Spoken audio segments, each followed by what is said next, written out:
Purim, une des mitzvahs de Purim, c'est de lire la Megillah. Et on nous dévoile que dans l'Ikut Halachot de Rabbi Nathan, que la Megillah, en fait, c'est un conte où on ne prononce pas le nom de Dieu dedans. Et c'est une histoire apparemment profane. Il n'y a pas vraiment de termes spirituels ni religieux.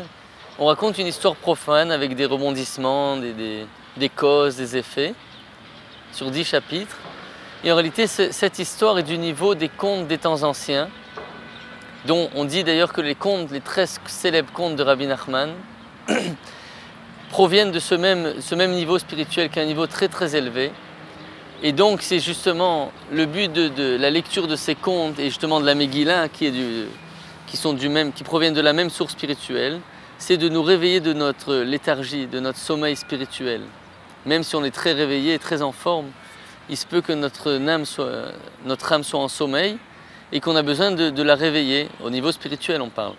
Et donc ces contes, donc la Megillah quand on la lit, a ce pouvoir-là de nous sortir de notre léthargie.